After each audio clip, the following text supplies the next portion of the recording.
Roll call, sir. Commissioner Mullins? Aye. Commissioner Gallagher? Here. Commissioner Williams? Present. Quorum. As you desire, please stand for the pledge and the invocation.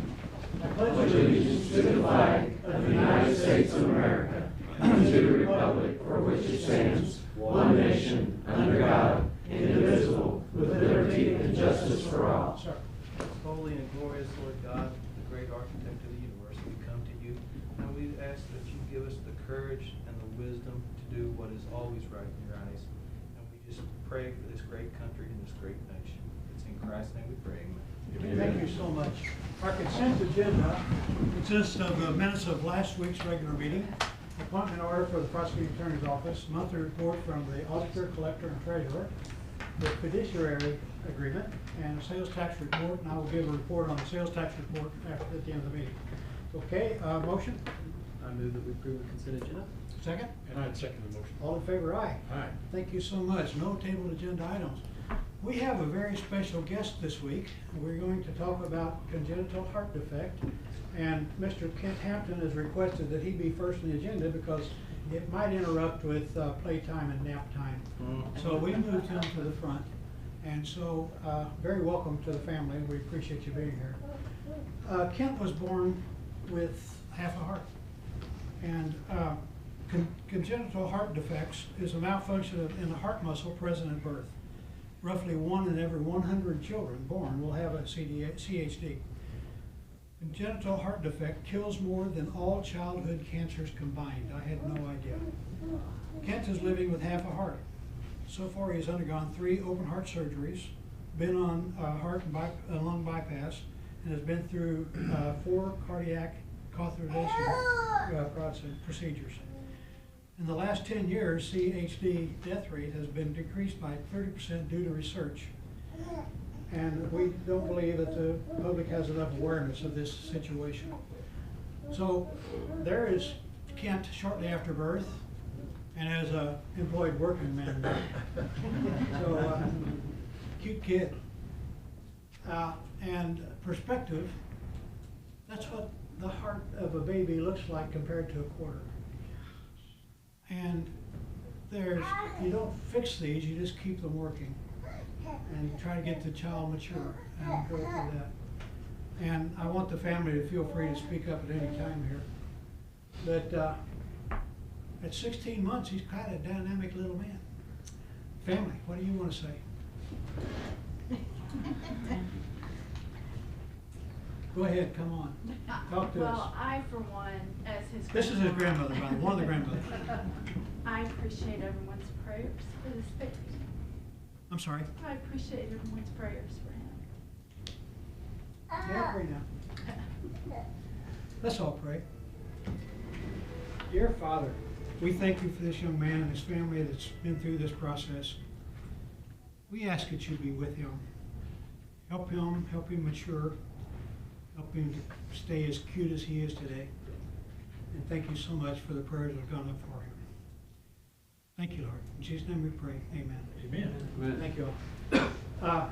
We appreciate you guys. And I will tell you that if praying in the courthouse is illegal, there'll be a lot of us in jail right now. So, because we've kind of been kept aware of all these procedures and we know about it, and Grandma insists that we hear about it and we are praying for him. So we appreciate you all and what you've done through. And we do want to promote CHD awareness. So anything we can do to help you, let us know. We appreciate it. Anybody have any comments on this? Okay. You ought to let them know they can leave instead of.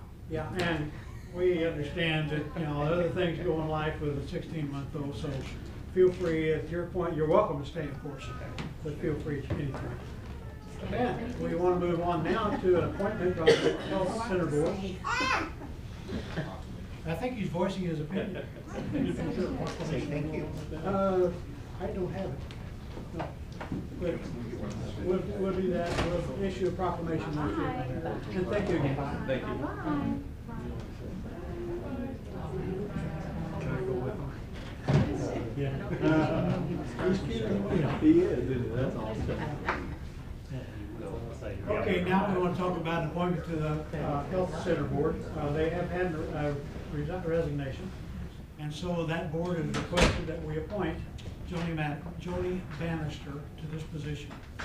And there's her description of what she is and what she does. Gentlemen, I know her personally. She used to be a Sunday school teacher, so very good people. So I would be honored if you'd let me make a motion. I would move that we appoint Ms. Joni Bannister to the St. Francis County Health Center Board. And I'd second the motion. Any questions, comments? All in favor of this appointment, please say aye. Aye. Aye, thank you so much. And we have another appointment. IDA has a resignation, and they have asked that Mr. Chris Halsey be appointed. And they like at least one person on there involved with real estate. So this would fill that need for them. Motion? I too am on this board, and it's a good board. I would move that we appoint Mr.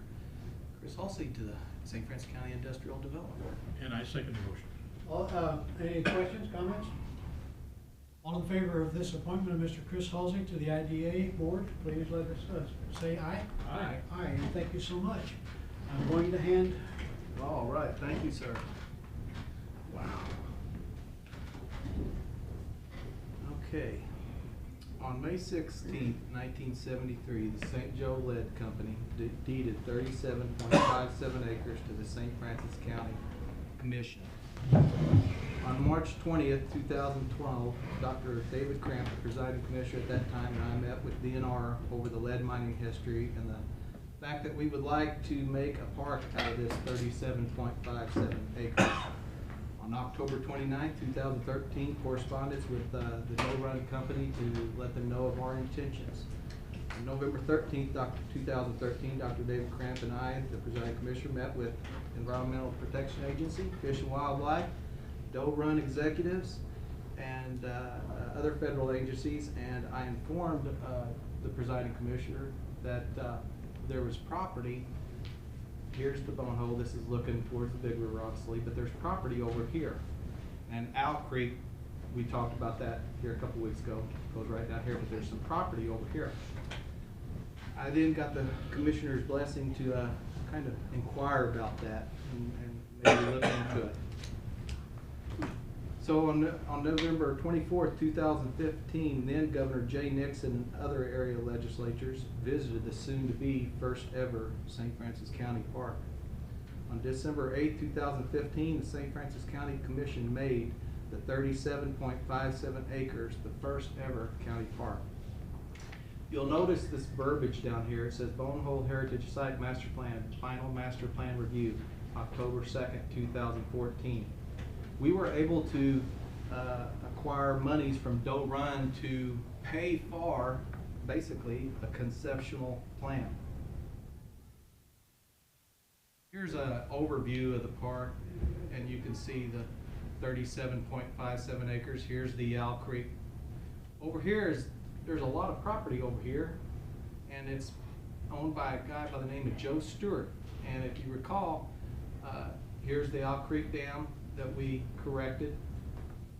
Got the monster rock pile was right here, and they put in a wildlife pond right there. On December 16th, 2015, I, along with Commissioner Harold Gallagher, met with John Weber with the U.S. Fish and Wildlife, Eric Gramlich with the Missouri Department of Natural Resources, and Jason Gunther with the Environmental Protection Agency. I submitted a plan and proposal to enhance the first county park. Now, this would use the ASARCO monies. ASARCO stands for American Smelting and Refining Company. These settlement monies are from natural resource damages associated with the release of hazardous substances at the federal mine and mill complex in St. Francis County. On April 6, 2016, Harold and I, we spent a little bit of time in the office, and we wrote a letter to then DNR Director Sarah Parker Pauley, and we talked to her about the possible intentions of the county commission and details, that kind of thing. On June 7th, 2016, Harold and I met with the trustees on restoration work. Here's a little bit more of a conceptual plan that was drawn up by a professional company. Here's that Stewart property I keep talking about. This is the 37.57 acres right here.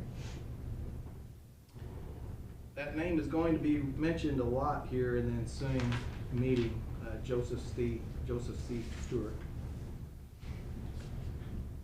Here's a picture of a possible plan that we talked about. Note the people on the boat ramp up there.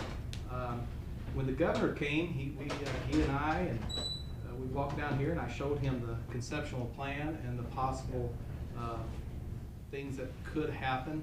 I was right here, and then Commissioner Gallagher and Commissioner Wilkinson was right up here on the road, and they were actually kicking rocks at me while I'm trying to talk to the governor. So I We won't. throw them at the governor. Yeah, I won't forget that.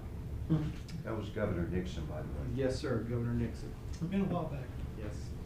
And now for what has been a lot of gray hairs, a lot of sleepless nights, a lot of meetings for the grand finale. This next slide will be the present that I've been waiting to present to the citizens of St. Francis County. Adjacent to the 37.57 acres is a piece of property. Right there. It equates to 108.52 acres owned by Joe Stewart. Remember when we did the Owl Creek project and the Owl Creek closeout report, we mentioned a Joe C. Stewart. Here's the rock pile that you can see. It's pretty huge. And then right in here is where we put that pond, or well, I say we, but the pond's located. The trustees, who are the United States Department of the Interior, the United States Fish and Wildlife Service, the United States Department of Agriculture, the United States Forest Service, and the state agency, Missouri Department of Natural Resources. The purchase of this property will be paid by the trustees using the ASARCO monies. This amount is $293,000 for the 108.52 acres. Not one dime from the citizens of St. Francis County will be used. Now, I'd like to repeat that statement one more time, and Mr. County Clerk, I'm respectfully requesting that you put this in the minutes. We got it. The purchase of this property will be paid by the trustees using the ASARCO monies. The amount is $293,000 for the 108.52 acres. Not one dime from the citizens will be used. Notice the half mile of river frontage. Here we are looking up from the river from the entrance of the kind of makeshift boat ramp, I guess you could say.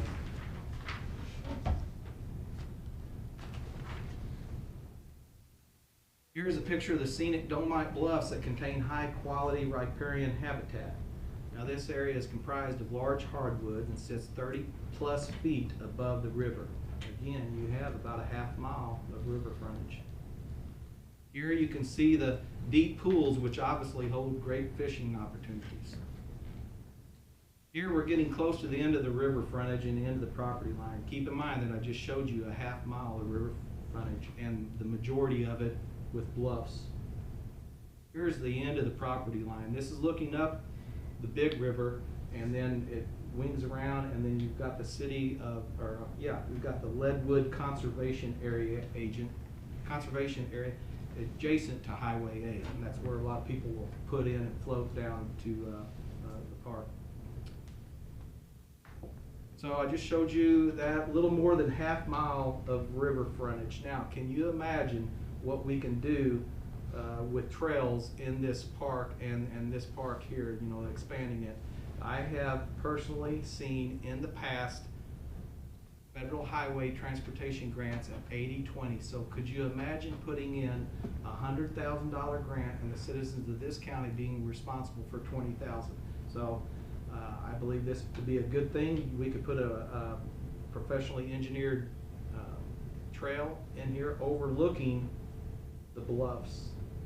And what's good about this is, you know, we'll keep hammering this out, but our road and bridge guys, you know, they're busy all the time. But there might be a day every now and then that, you know, well, could you help me out, John? Oh, weather depending, we may have some equipment breakdown, or, you know, it may be too muddy out on the road to go out and work on a bridge or something like that, and we could devote a day. I mean, we already maintain the entrance into Bone Hole, so we could possibly go in there and do a little bit of work, use it as some training area.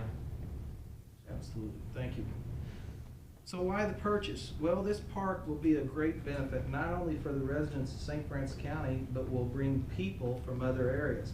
As a matter of fact, I received an email from a Chris Engler, who happens to be the tourism director for the city of Farmington. Now, Kevin, do you know her? Biblically, yes. Yes, okay. Basically, here are her words. Please contact me when everything falls into place to start. The timing is perfect. State Parks is at an all-time high. So this is a win. Another win is the St. Francis County, or not the citizens of St. Francis County, we're not spending a single dime. So not only are the trustees going to purchase the property, but there may be additional monies given to St. Francis County. Like, for example, land transaction fees, which entails the following: title insurance, closing costs, phase 1 assessment, and this commission has a history of doing phase work on remediation from the Maple Street property, and a stewardship contribution, conservation easement, which entails the following: operating endowment and a project setup, baseline annual and final vegetation surveys and reporting, which will include field work and reporting costs for 10 years, site restoration activities, which will include mechanical invasive species removal, tree planting, herbicide application, invasive species control, native plants and seed costs, long-term maintenance, which can be done by the county or a subcontractor, which will include mowing, prescribed burns, replanting, and invasive species control. Now, I have personally seen the possible monies being given to the county. Out of respect to the trustees, I've been asked not to disclose those numbers. Those numbers will be released at the Deloge public meeting, City Hall. Again, these numbers will be released at the Deloge public meeting. I'll be talking about that meeting here in the next week or so, and I'll be going over that, but that's, out of respect to them, I'd rather not say. So seeing the numbers, I saw that they were going to be huge. So I immediately got in contact with our auditor and Amber Modulay to talk about this. And basically, with new monies coming in, we would have to set up a separate line item and dedicate just that line item to this project. In 2016, $3,400 was spent concerning the park. 2017, $21,700 was spent. Now keep in mind that that relates to the Owl Creek cleanup. Missouri DNR and EPA spent $703,997.12. So I think that's a pretty good exchange to get this problem fixed and to maybe enhance the coffers from the state to the SARCO settlement monies and bring that to St. Francis County. In 2018, $178.53 was spent. 2019, $5,819 was spent. For 2020, no money has been spent. Now, with the anticipation of new monies being given to the St. Francis County Commission for long-term stewardship of the park, there's a good chance we will not have to budget anything for the park. So, gentlemen, if you don't mind, I'd like to read a county commission order and resolution. An order authorizing the St. Francis County Commission to purchase 108.52 acres from a Joseph C. Stewart. This purchase will be made possible from the trustees using the SARCO monies. This resolution will be void if the trustees disapprove the purchase of the 108.52 acres. Whereas on February 11th, 2020, the St. Francis County Commission will accept the 108.52 acre Stewart property from the trustee council who is in charge of the SARCO settlement monies. Whereas the county wishes to use the 108.52 acres toward expanding the original 37.57 acres first ever county park, commonly referred to as Bonehole. Done this 11th day of February 2020 in the St. Francis County Commission chambers. A resolution in order of the County Commission of St. Francis County, Missouri, approving the contract for purchase and sale of real estate and authorizing execution of the same. Whereas St. Francis County, Missouri County is a county of the first classification and 49.270 RSMO, provides that the County Commission shall have control and management of the real property of the county and may purchase real property for the use and benefit of the county. And whereas the County Commission desires to consider and enter into a contract for purchase and sale of real estate by and between Joseph C. Stewart Jr., trustee of Joseph C. Stewart Revocable Living Trust dated 1/14/88, on the terms and conditions as set forth therein. Now therefore be it resolved and ordered by the County Commission, St. Francis County, Missouri as follows. Confirmation. The County Commission confirms that the recitals, statements, and reasons set forth above relating to the purchase of real estate are true and valid. Authorization and approval. The County Commission authorizes and approves the contract for purchase and sale of real estate between the county and Joseph C. Stewart, trustee of Joseph C. Stewart Revocable Living Trust dated 1/14/88, and the form is attached hereto and incorporated herein by reference as Exhibit A.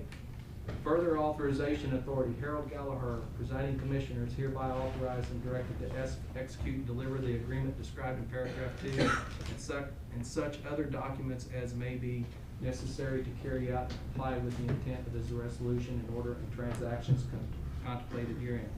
County Commission, including presiding Commissioner Harold Gallagher, Commissioner Gay Wilkinson, and Commissioner Patrick Mullins, are hereby authorized and directed to take such further action and to execute such other documents and instruments as may be necessary or desirable to carry out and comply with the intent of this resolution in order with respect to the transactions contemplated in the agreement described in paragraph 2. And the transactions contemplated therein, and all such actions are hereby ratified and adopted as the acts of the County Commission. Done this 11th day of February 2020 in the St. Francis County Commission Chambers. Resolved on this 11th day of February. So is that your suggestion that we act on it? Gentlemen, that's all I have. Please take questions, and if there are none, I would be honored to call for the purchase. Many hours of meetings will be paid off. Definitely a sense of accomplishment. So, How long have you worked on this? it's been a long time coming since. Years.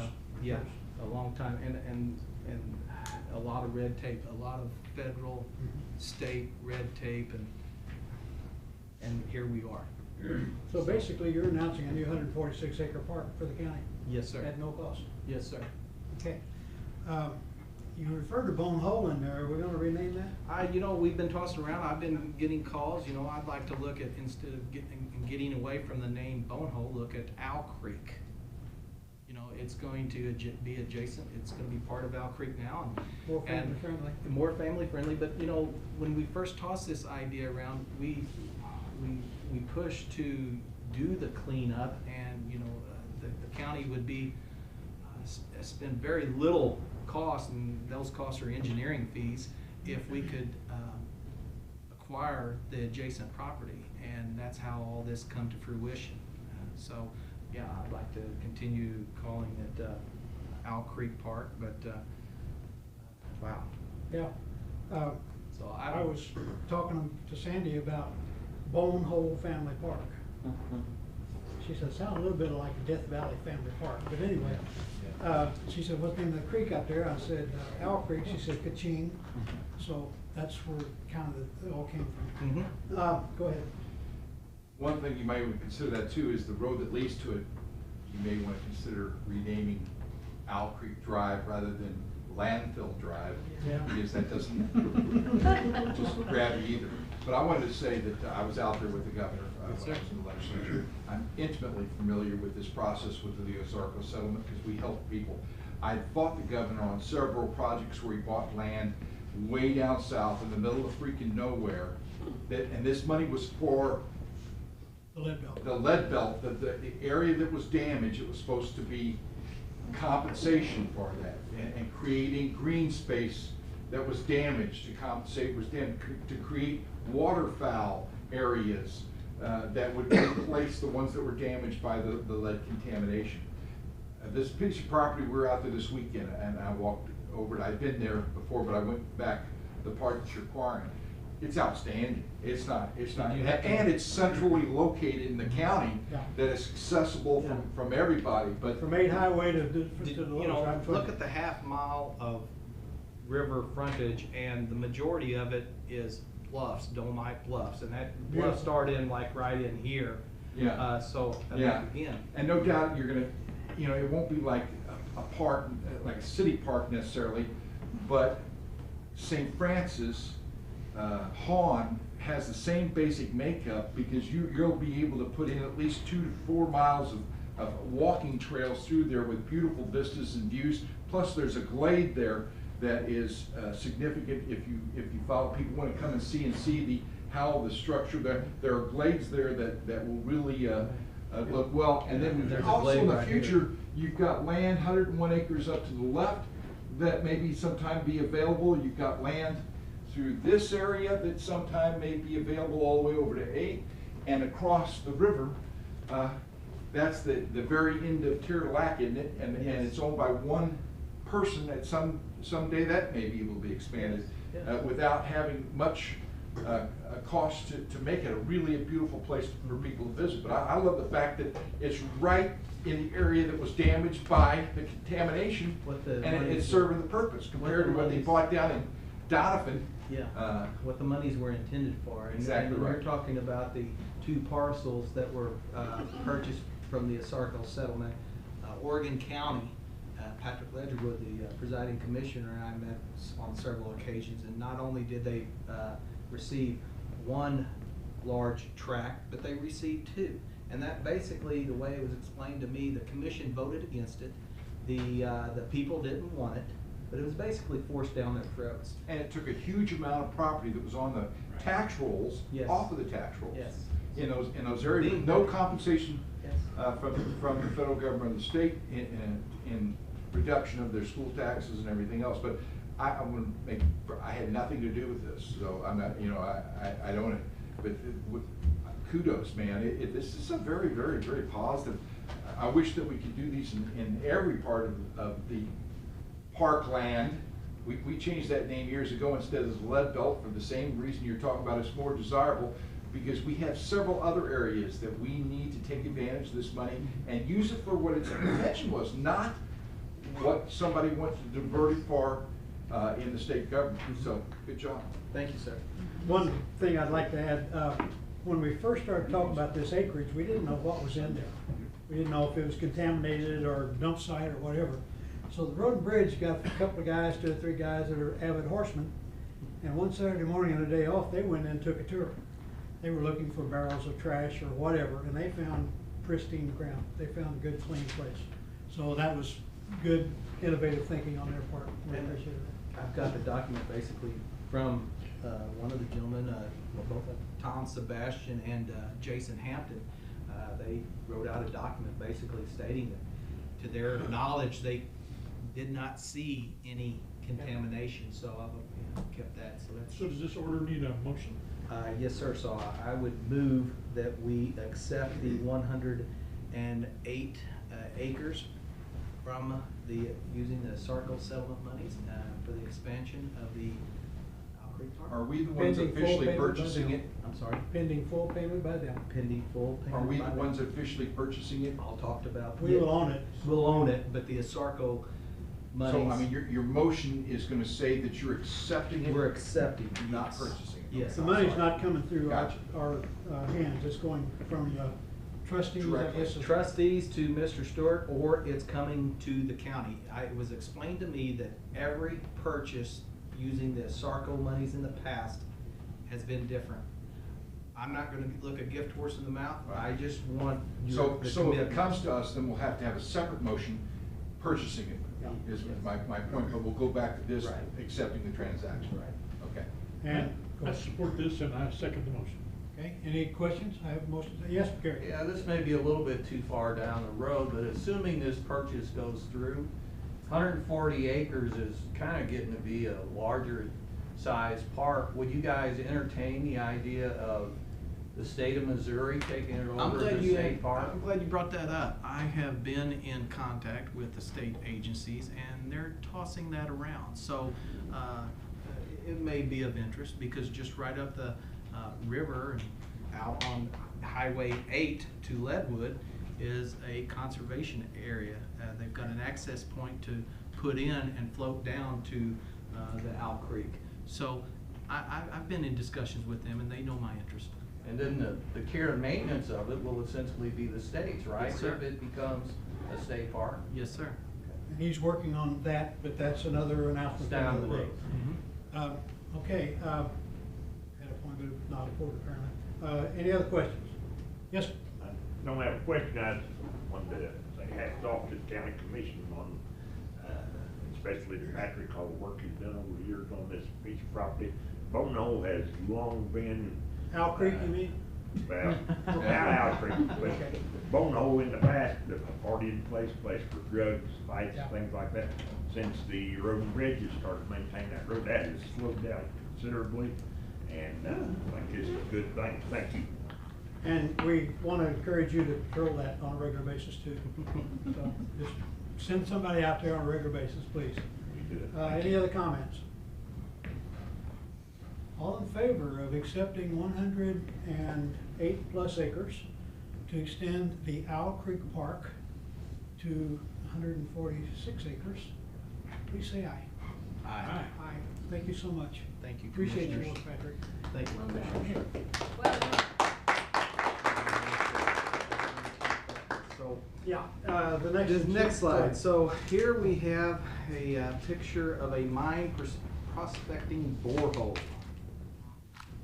You can see the water shooting out of it. Now think about this, 24 hours a day, 7 days a week, 365 days a year, this borehole has been shooting out water. Now, speaking with Leslie Lukenhoff, who is with the United States Fish and Wildlife, these boreholes are typically 200 to 500 feet deep. This particular well may have been drilled during World War II and possibly before. And how we know that is because this is adjacent to that spillway that we talked about in Owl Creek Park. And that date on that spillway was 1911.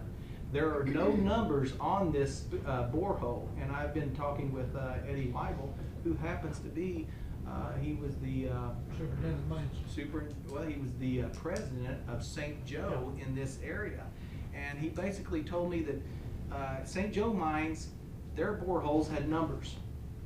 The Deloge Consolidated Mine, they didn't have any numbers. I can't find numbers. So, you know, this thing's been running for all those years and possibly for over 100 years. So there's been an extensive stream bank erosion associated with flowing boreholes, and some landowners in the past have successfully converted them to water sources. Now, I have to say a special thanks to Wilma Caroline, who is the District 3 Specialist and District Manager with the St. Francis County Soil and Water Conservation District located here in Farmington. On September 4th, 2014, September 1st, 2004, the St. Francis County Soil and Water Conservation District entered into an agreement with the Missouri Department of Natural Resources 319 Upper Big River Corridor Groundwater Protection and Well Decommissioning Project. This was to address surface and groundwater contamination concerns by the old mine exploration pipes that have not been capped or plugged. A total dollar amount of $508,608 was awarded for the implementation of the closing of 1,427 mine exploration holes in the 4 year this grant was implemented. With the help of the DNR 319 grant program, the landowners doing the work were able to close the mine exploration pipes according to DNR specs. Now, the Soil and Water Conservation District was able to install 8,494 feet of exclusionary fencing, 50-foot wide riparian corridor along 2 miles of the Big River, converted 6 flowing exploration pipes for livestock watering and managed grazing systems, 1,500 acres of grazing systems within the watershed, conduct 10 workshops, produce 11 public service announcements, and conduct 6 stream cleanups. Now, this grant was completed on August 31st, 2018, and the program was a huge success to the residents and landowners of St. Francis County. With such a huge success in this first grant, the St. Francis County Soil and Water Conservation District decided to apply for a second grant to help close as many of these mine exploration holes as they could. On June 1st, 2019, the Soil and Water Conservation District signed their second 319 grant called the Upper Big River Water Quality Project with a projected dollar amount awarded for $880,000 to be used in the next 4 years, with the project to end on May 21st, 2013. During that time, they were and are still interested in closing more of these dry boreholes as well as the flowing pipes on their land. This has and will always be a top priority for them. again, a huge thank you to Wilma Caroline. So why am I talking about this? There may be the chance of receiving additional monies towards these closure of the boreholes. Boreholes with active running water and erosion will be given first priority. Again, out of respect to the trustees, I've not talked about that. That's all I got. Harold? Yes. Is this water, or can it be made potable, or no? No, it's mine water, and mine water is contaminated with Okay. fuel waste and diesel and all the different things like that. So probably not. For livestock, yes. For human consumption, no. And a borehole is just a test drill hole for experimental purposes, and they just, at those days, they just took a core of the drill and analyzed it for lead content, and then either moved on or mined that area. So that's what a borehole is. Charlie's done. Yes, Charles? I worked on the project when it started, that project started.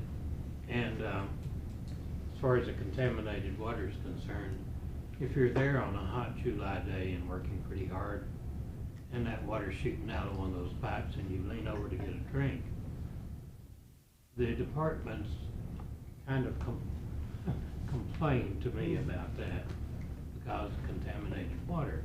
But the water is contaminated by particles. Lead is not absorbed in the water. Yeah. And so. But you're talking about lead contamination. Right. And I was talking about fecal matter and diesel and oils and all that, and mine contamination too. That explains quite a bit, though. That's all I got. Okay. All right, and I think you're the next on the item. Yes, sir. Don't think Okay. you got that. Okay, so, Yeah. Department of Natural Resource and U.S. Fish and Wildlife Service will host a public meeting for the proposed restoration project in St. Francis County. The Missouri Department of Natural Resource and the U.S. Fish and Wildlife Service, serving as trustees for natural resource damage assessment and restoration, are seeking public input on the draft restoration plan for the St. Francis County Bonehole Park expansion and restoration and borehole closure and restoration program. The trustees invite the public to learn about the plan during an informational meeting from 6 to 7 p.m. Tuesday, February 18th at the Deloge City Hall. The project proposes glade and woodland restoration, invasive species control, native vegetation establishment, and expansion of and perpetual protection of the park. The borehole closure and restoration program project will create a restoration program through the Soil and Water Conservation District to close the restore respecting boreholes in priority areas of St. Francis County. Both projects will benefit surface water, stream sediments, floodplain soils, benthic organisms, migratory birds, and their supporting ecosystems. Public participation is an important part of the natural resource restoration process, and public comments on the draft restoration plan are invited. Funding for the proposed restoration project comes from a settlement with the ASARCO LLC for natural and resource damages associated with the release of hazardous substances at the Federal Mine and Mill Complex in St. Francis County. So a special thank you to Dan Bryan, who is the City Administrator of Deloge, Mayor David Cater, and the Board of Aldermen for allowing the trustees to host a public meeting. This has been in the works for quite a while, and just a hats off to them. So I've got more information if you all need it. Thank you. Thank you so much. And I remember what I was going to say a while ago, that our goal on the Owl Creek Park is, of course, river access, walking, biking, maybe even horse trails. And then there's a goal or a dream out there that we'd have a special place for special kids. So family oriented all the way through. Okay, I think I take care of that. Thank you, sir. Thank you. Okay, we have a request for a pay increase for two of our employees, Linda Hodges and Jason Vaughn. And in reviewing the records, we feel there's a need for Linda to be named to a new pay grade, Supervisor 2. We think she qualifies for that new pay grade and it should be named. And any motion on that? And by the way, Brian has asked for this, and he's been here since 3 o'clock this morning working on a server downstairs, so got an issue going on down there. Motion on the pay grade I change. motion that we approve the change in title for Linda Hodges to Supervisor 2. Well, we have to create the pay grade. And a great pay That grade. because it's not been in there. So, gonna create that. Okay. Second?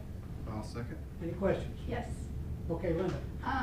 On behalf of several of the employees that were denied the same raise, Linda received a raise and a step increase in 2018. She's not entitled to the 5-year mark as we were told. So speaking on behalf of several of the employees, Okay. we would like this denied. Ours was.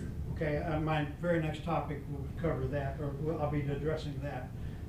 Gary, you had something?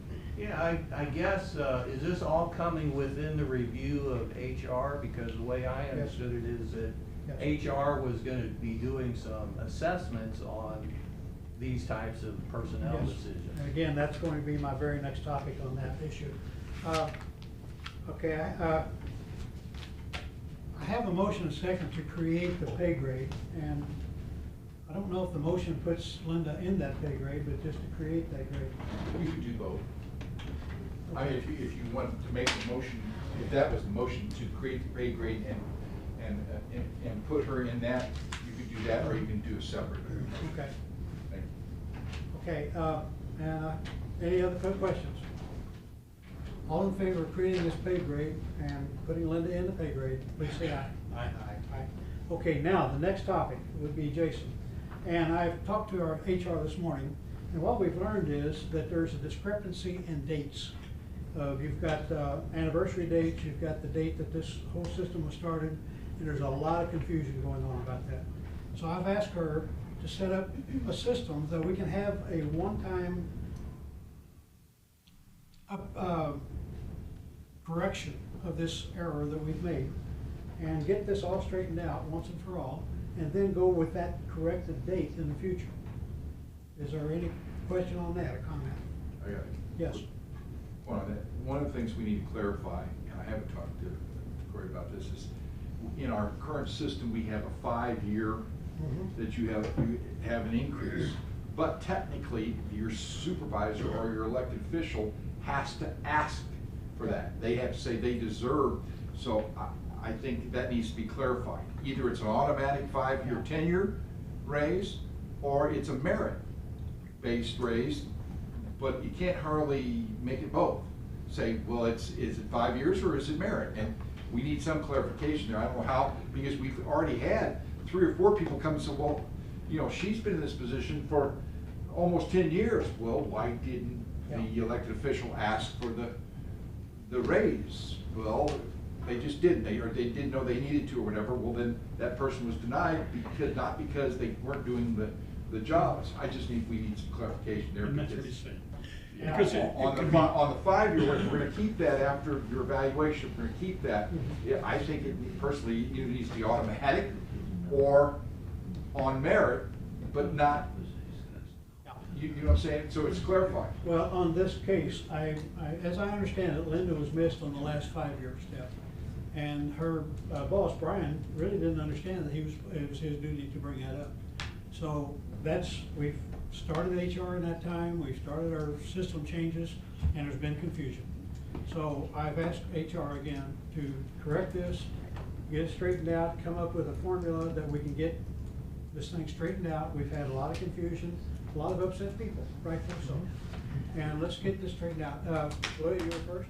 I defer to Linda. Well, she wasn't missed out. In 18, she received a $1.50 an hour raise with a title change. Okay. Her complaint now is that Lindsay is too close to her. Well, my complaint is Linda's too close to me, and I've been here 20 years. Okay. So I don't feel, and I'm not throwing you guys under the bus, but I know Kim and Angela are 2 of them that I am speaking on behalf, as well as the girls in our office. We hope to get this straightened up, and, you know, we'll work on it.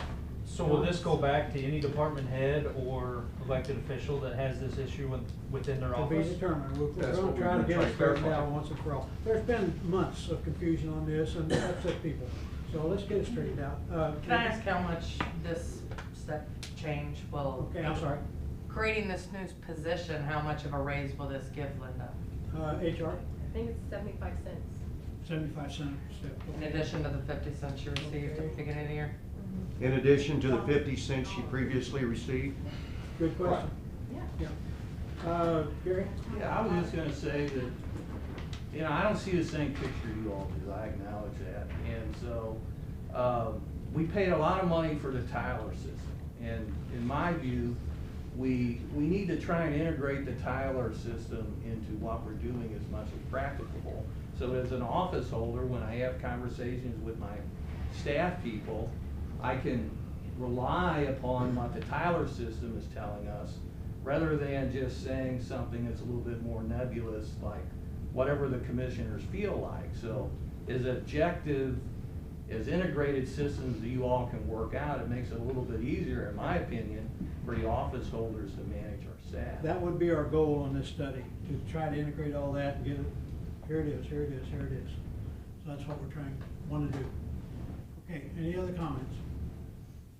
Okay, have motion second, did we vote on that? No. Okay, all in favor, aye? Aye. Aye, thank you. Okay, next meeting will be. Let me get Wait, a clarification. yeah. What did you vote on there? Yeah, well, what did you vote on? You were To just go to informing us that they were working on it. Was there a motion made? The that I motion that I was missed? to create that pay grade. No, that, you've already voted on that. Okay. Then you went to the explaining that Oh, we're gonna that- do something, and then you had a vote, but I don't think there was a motion there. Okay, I think that was. I think you're just informing us right now I that that's think what the you're second doing. part was report from me, it didn't. That's have our right, that's vote. exactly That right. was report. Right, that's. Okay.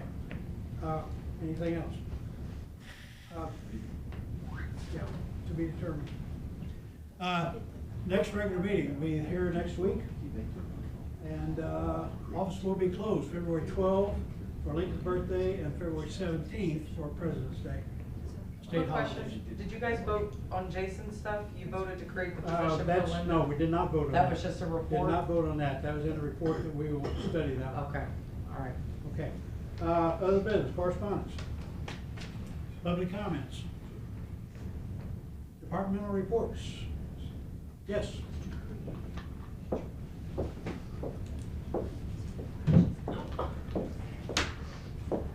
Sheriff Dan Bullock, and I just wanted to take this opportunity to introduce our new jail administrator, James Crump. Brings a lot of past history in corrections. He's deputy warden, school resource officer, police officer, deputy sheriff over the years. Got a lot of good ideas, and I'd like to introduce him now.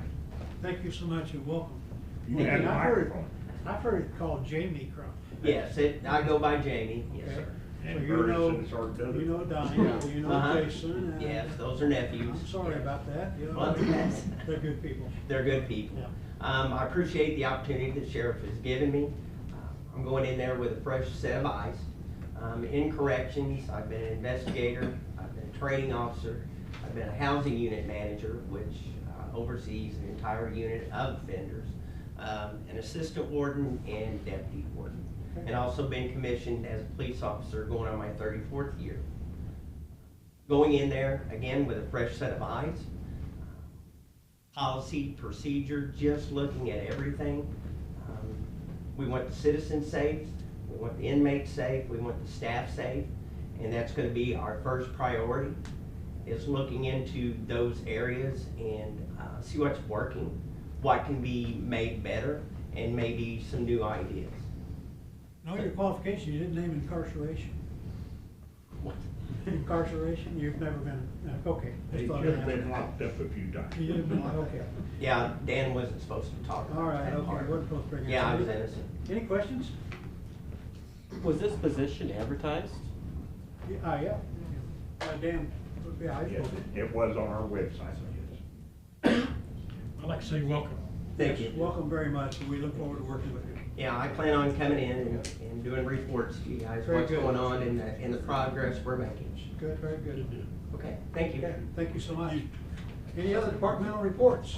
I Did you want a have an sales tax auditor's report, and only the commission is overspent. We're at 10%, and it's 8.5 at that time of year, so everything's looking pretty good so far. Can I Sales add to tax. that, please? Yes. Okay. One thing that's gonna change about the sales tax is the fact that the Deloge TIF district has ended, so even though that report's not gonna change, it's gonna change the allocations on the, budget. Where also the Leadington has started their TIF district up finally, so we're gonna start paying them this year for 2018 and 2019, Okay. so. Okay, but we're at 6.33% increase for the year so far. Yes, which is not as much as we were up, from 18 to 19, which was 9%. Okay. So I don't know if that makes a difference to you. It's It's still it's early in the good, year but and a not few as numbers good as make a the big previous difference, year. but yes, we appreciate that. So, on the right roll. Okay, any other departmental reports? Let me give you just a brief Yes. thing. First, to that point, you saw the state was up that much. There's something that's being reported a little bit differently, because they were up like 7, which is good. But second thing is, registering, if you want to vote for the presidential preference on March 10th, you have to do it by tomorrow at 5. We will be. This is new registrations. New registration, or if you moved in, anything that moves you in from out of the area. Now, if you're moving from one part in our district to another, we can facilitate that, but you have until 5 o'clock, and our office will be open there until 5 o'clock tomorrow, even though it's a holiday. Second thing is, we have some single bid things that are gonna come up, and I'm going back to find out what they were 4 years ago. We have no provider other than the people that we have the poll pads. They have to program them, but they have to bid so that you can approve it. And I went back in the past, and the previous clerk sometimes had those approved at, like, the week of the election, sometimes before, but we've gotten their bids. They're in process of doing it. They're single bidder, but we're just making sure that they're not out of line. There will probably be some increase in the past 4 years. When I say 4 years, that was the last presidential. So you'll be seeing that next week, and I will have what it was then and what we're paying for that, and the ballots, the cost of the ballots. There's 2 things that we use single, they're correlated with everything else that we have there, and we have to use that. You can't bring another company in to program the pads. They made a decision a few years ago to go with these pads, the hardware, and they have to program it. Okay, any other departmental reports?